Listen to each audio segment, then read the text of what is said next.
Hello दोस्तों, मैं हूं नितिन सोनी। स्वागत है आपका हरदर डिग्री कॉलेज के ऑफिशियल यूट्यूब चैनल में।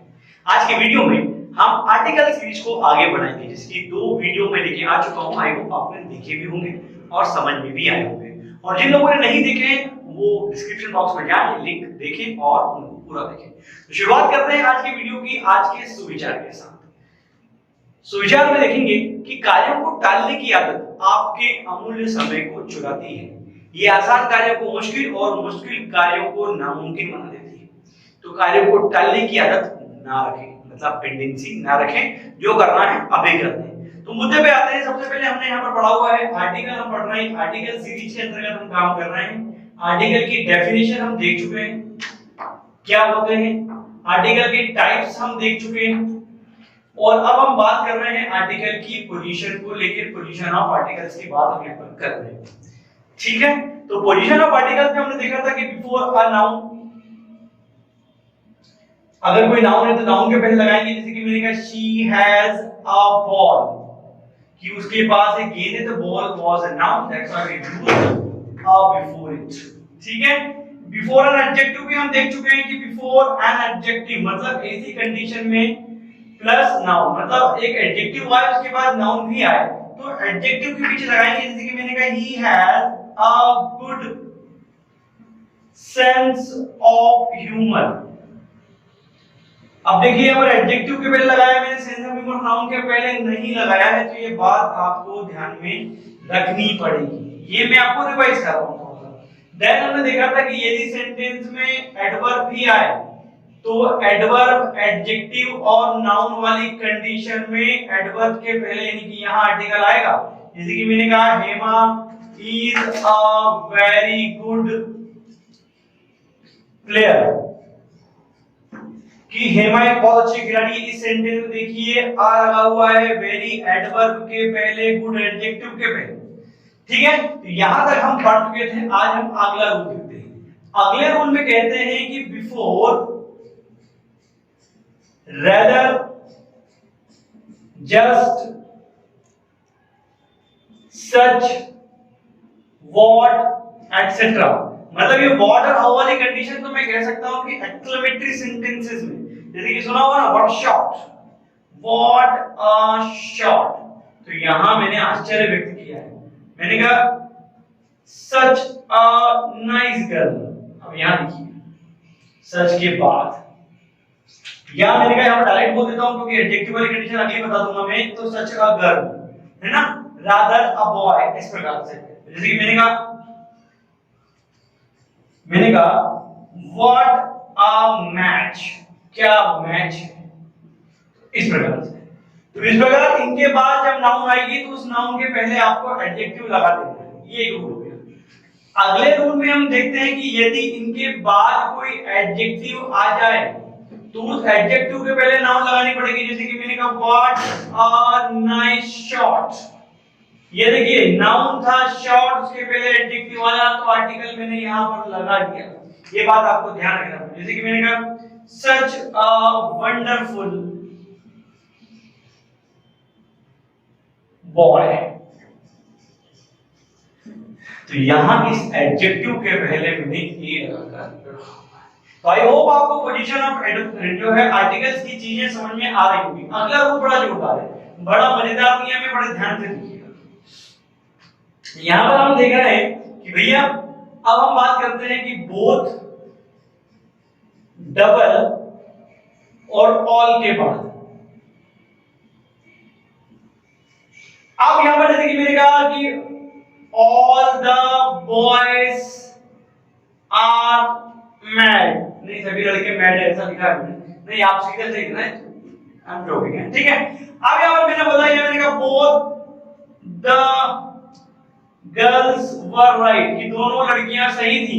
अब इन दोनों सेंटेंस में देखिए बोथ, अब कभी-कभी क्या होता है ऐसा भी लिखा हुआ पढ़ा हुआ आप लोगों ने, ऑल बॉयज आर मैड। ये सिर्फ एक एग्जांपल है, कोई भी इस सेंटेंस को दिल पर नहीं लेगा। मैं पहले बता दे रहा हूं, ये सिर्फ एक एग्जांपल है, सिर्फ एक इसमें ह्यूमर जनरेट करने के लिए। Nobody has to take it in heart, okay, on heart पे नहीं लेंगे, दिल पे नहीं लेंगे, ठीक है भाई, दिल पे नहीं लेने का, दिल पे नहीं लेने का, ठीक है। अब यह सवाल उठा इधर all boys are made and all the boys are made में क्या डिफरेंस है? नॉर्मली लोग पोजीशन ऑफ पार्टिकल को हल्के में लेते हैं, तो यहाँ पर जमीन आसमान का जो अंदर आ जाता है वो समझ में नहीं आता। याद रखिए कि ऑल के बाद जब द लगा है तो यहाँ पर ये दिखा रहा है कैटेगरी को, ठीक है ना, और ये दिखा रहा है पूरी जो है पूरी जो जाति है, पूरी कम्युनिटी उसको दिखा रहा है, ठीक है ना। ये पर्टिकुलर कैटेगरी को दिखा रहा है यहाँ पर, जैसे कि मैंने कहा all the boys are made, मतलब सभी बॉयज मेड है, हो सकता है वो मेरी क्लास के लड़के हो, मेरे कॉलेज के लड़के हो या मेरे ग्रुप के लड़के हो। समझ में गया ना? ऑल बॉयज मतलब जितनी बॉयज हैं, दुनिया के जितने भी बॉयज हैं, उस पूरी कम्युनिटी की बात मैंने यहाँ पर की है। तो ये बात याद ध्यान रखेंगे कि ऑल के बाद जब भी द लगा है तो किसी पर्टिकुलर कैटेगरी के बारे में बात यहाँ पर हम कर रहे होते हैं। जैसे कि मैंने कहा all the members of my family love football, कि मेरे परिवार के सारे सदस्य जो है फुटबॉल को प्यार करते हैं। तो यहाँ पर ऑल द मेंबर्स मतलब पर्टिकुलर मेंबर्स कहाँ के? मेरे फैमिली की बात करें। अब अगर मैंने कहा ऑल स्टूडेंट्स लव एग्जाम, हालांकि ऐसा होता नहीं है, सभी स्टूडेंट को एग्जाम पसंद नहीं होती। अब यहाँ पर ऑल स्टूडेंट्स लव एग्जाम बोला मतलब जितने दुनिया के विद्यार्थी सारे एग्जाम को पसंद करते हैं। तो ये था इन दोनों में अंतर। ऑल के बाद जब जो आता है तो वो पर्टिकुलर किसी कैटेगरी की बात करता है, और जब इसके बाद नहीं आता है तो पूरी कम्युनिटी की बात यहाँ पर कर रहा होता है। तो यहाँ पर अपन ने देखा पोजीशन ऑफ आर्टिकल्स की बात। अब इस सीरीज को हम आगे बढ़ते हैं। अब हम बात करते हैं यूसेज ऑफ ए और एन, मतलब ए और एन का प्रयोग हम कहाँ करें। जनरली स्कूल में आप पढ़ते हैं कि ए ई आई ओ यू के पहले एन लगा दो, और जो अदर जो बच गए हैं हमारे उनके सामने ए लगा दो। रूल काफी हद तक सही है, पर कहीं कहीं जाके आपको इसमें दिक्कतें होना शुरू हो जाती है। तो मैं कहूंगा आप स्कूल की मदद से ना पढ़ें, मैं जो बता रहा हूँ आप साउंड पे जाइए। यदि पहली बात तो ये है कि ए और एन सिंगुलर काउंटेबल नाउन के पहले आएंगे, ये बात आपको ध्यान रखना पड़ेगा। ये मैं आपको पहले भी बता चुका हूं कि ए और एन का प्रयोग सिंगुलर काउंटेबल नाउन के पहले आपको करना है। अब देखिए, जैसे कि मैंने कहा जिस नाउन के पहले लगाना है उसका पहला अक्षर हिंदी में लिखने पर अ से आ के बीच में आए उसकी शुरुआत आंख बंद करके एन लगा दीजिए, और पहला अक्षर ग से ग के बीच में आ रहा है तो ए लगा दीजिए। That's it. Mind it, if the noun starts with the first letter, if the noun starts from the word आ टू आहा, मतलब आ से आ का साउंड आता है, आ ई उ ए आई ओ औ अम आहा, ये हिंदी, ठीक है। यानी कि वोवेल साउंड अगर आता है तो एन लगा देना है, और कॉन्सोनेंट साउंड अगर आता है का से लेके ग के बीच का तो आपको ए लगा देना है, कभी गड़बड़ नहीं होगी। जैसे कि मैंने कहा श्याम इज ब्लैंक एमपी, इस प्रकार के क्वेश्चन एग्जाम में अक्सर आते हैं व्यापक और एसएससी में। अब देखिए क्या लिखा हुआ, आराम से देखिए एम और ये लिखा हुआ है आपका पी। अब नॉर्मली अगर आप देखते हैं तो आप गड़बड़ हो जाता है, ए ई आई ओ वाला कांसेप्ट तो है नहीं, तो क्या लिखा है यहाँ पर आपका एम, पहला अक्षर ए एनी का जो कि वोवेल है, तो क्या लगा देना है यहाँ पर आपको एम लगा देना, ठीक है ना। अब अगर मैंने कहा कि the cow is blank useful animal, अब सेंटेंस को ध्यान से देखिए। अगर आप आपके ए ई आई ओ यू वाले कांसेप्ट से करते हैं, ए ई आई ओ यू वाले कांसेप्ट से करते हैं, तो यहाँ पर आप लिखते यू देखते और यहाँ पर लगा देते ए, जो कि क्या हो जाता है गलत, और बाहर छाती पीटते हुए आते हैं अपने सही करके आ गए। तो ये होता है गलत, क्योंकि मैं स्कूल टाइम से इस चीजों को गलत करते हुए देख रहा हूँ। तो यहाँ पर क्या लिखा है आपका यूजफुल, यूजफुल है ना। जैसे कि हमने बात की थी, यू को देखते हो क्या लगा देते हैं, एन लगा देते हैं, है ना। मैंने ये बोल दिया था शायद एन लगा देते, जो कि गलत होता है, परंतु यूजफुल यानी कि ये का साउंड आ रहा है जो कि कॉन्सोनेंट साउंड है, तो यहाँ पर क्या आना चाहिए आपका ए। तो an will be wrong and a will be the right answer. Am I clear?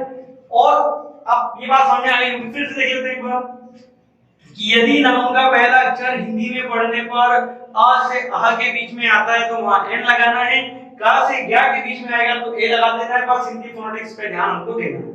जिन लोगों को लिखना है तो नोट कर लेंगे या स्क्रीनशॉट ले लेंगे। आगे चलते हैं, कुछ और एग्जांपल हम यहां से लेते हैं।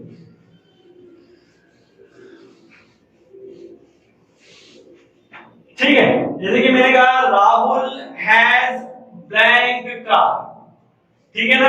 अब इस सेंटेंस को देखिए, राहुल हैज ब्लैंक कार के बाद क्या लिखा है यहाँ पर आपका कार, पहला अक्षर क्या है का, जो कि क्या है कॉन्सोनेंट, तो क्या लगा देंगे यहाँ पर आपका ए। अब अगर मैंने कहा कि Mohini is blank intelligent girl, sentence को जरा ध्यान से देखिए, क्या लिखा? Mohini is blank intelligent girl. कुछ नहीं करना है, क्या लिखा है यहाँ पर आपका? इंटेलिजेंट। अच्छा, ये वीडियो इक्वली इंपॉर्टेंट है कॉलेज के स्टूडेंट्स के लिए, कॉलेज में भी आता है, स्कूल वाले स्टूडेंट्स के लिए, प्लस कॉम्पिटिटिव एग्जाम वाले स्टूडेंट्स के लिए। माइंड इट, समझ में आएगा। और अभी सीईटी एग्जाम के थ्रू जो है रिक्रूटमेंट होने वाली है, तो पक्के में आर्टिकल चैप्टर जरूर पूछा जाएगा। देख लीजिए, इंटेलिजेंट पहला अक्षर ई, जो कि क्या है? वॉवेल साउंड है, तो क्या लग जाएगा यहाँ पर आपका एन। एक और एग्जांपल देखते हैं। मैंने कहा my train is half blank hour late. अब इसको आप सॉल्व करके देखिए एक बार, समय देता हूं 5 सेकंड।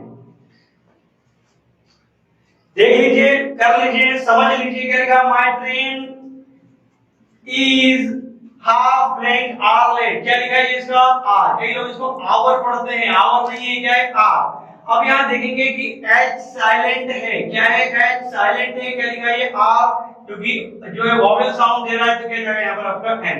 अभी ये बिल्कुल मत कहना कि सर साइलेंट है तो लिखते क्यों है, वो शब्द विन्यास होते हैं, ठीक है ना। तो सर ने कहा कि गुलाब जामुन में तो गुलाब नहीं रहता है, तो नाम गुलाब जामुन क्यों? तो इसका कोई जवाब नहीं है। समझ आ गई बात आपको? तो यहाँ देखेंगे, आपने देखा कि यहाँ पर आवर था, इसलिए अपन लगा पर एन लग गया। कुछ और एग्जांपल लेते हैं। एग्जांपल ज्यादा से ज्यादा लेने की कोशिश करेंगे, सो दैट आपको पूरा एक बार में समझ में आए, है ना। कि मतलब एग्जांपल ज्यादा लेने का मकसद एक ही है कि आपको अच्छे से समझ में आ जाए, और आपको इसके अलावा भी कोई डाउट हो तो कमेंट बॉक्स में जाके जरूर उसको क्वेश्चन को दें, तो मैं वहां पर आंसर आपको जरूर करूंगा। एक और क्वेश्चन देखते हैं। मैंने कहा कि my father is blank university clerk.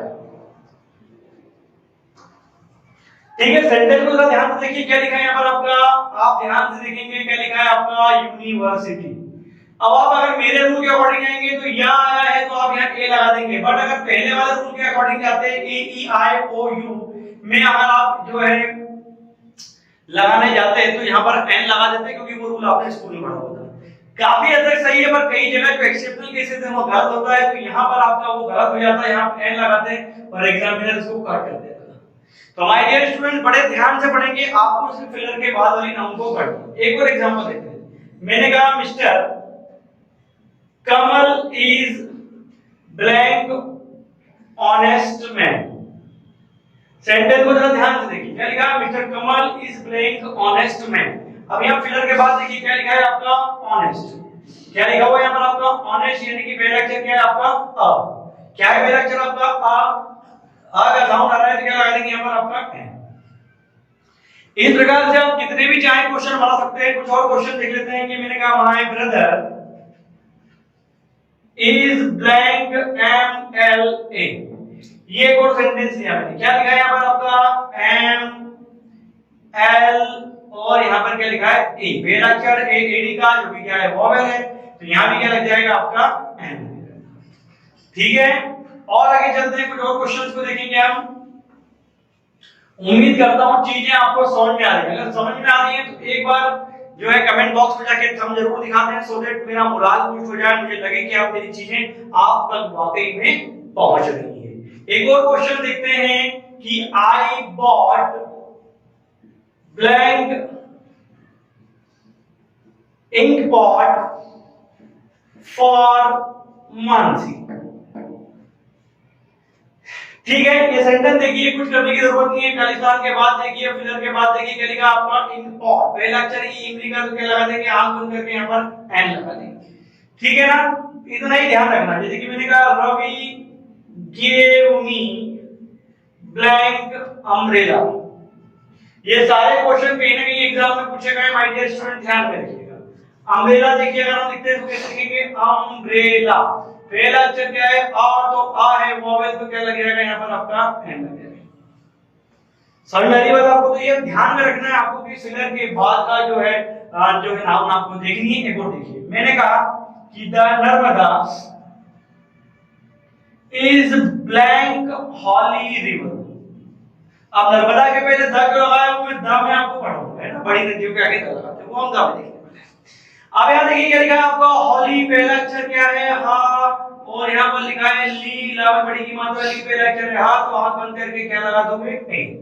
अगर आपने ये कंसेप्ट समझ लिया है तो my dear students believe me कि आपका एग्जाम में 1 मार्क यानी कि 1 नंबर तो कंफर्म हो ही गया है, क्योंकि ये छोटी छोटी चीजें हैं जो अक्सर गलती करती है। इस वक्त क्वेश्चन एसएससी में, व्यापम में, पोस्ट ऑफिस में, एसआई में, सारे एग्जाम में अक्सर पूछे जाते हैं, सारे रिपीटेड क्वेश्चन मैंने आपको कर रहे हैं।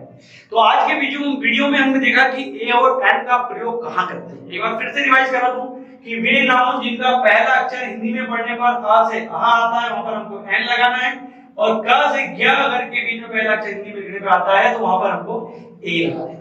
हमने ये भी देखा है कि आर्टिकल क्या होता है, बेसिकली जो है डिटरमिनर्स या मॉडिफायर्स जिनको हम कह सकते हैं, जो कि 2 टाइप के होते हैं। तो बाकी की चीजें ए और एन के और एग्जांपल्स और द का यूज हम देखेंगे अगले वीडियो में। तो अगले वीडियो के लिए जुड़े रहिए हमसे, हमारे चैनल को लाइक सब्सक्राइब जरूर करें और शेयर जरूर कर दें ताकि आपके फ्रेंड्स तक भी ये चीजें पहुंच जाए। मैं फिर एक बार बता देता हूं कि अभी मैथ्स के भी सारे वीडियो सारे टॉपिक वाइज बनना शुरू हो गए हैं, अलॉन्ग विद इंग्लिश, जो कि आप इस चैनल पे प्राप्त कर सकते हैं। तो जुड़े रहिए, बहुत जल्द लाइव क्लासेस के साथ भी हाजिर होंगे। Till then keep learning, thank you very much.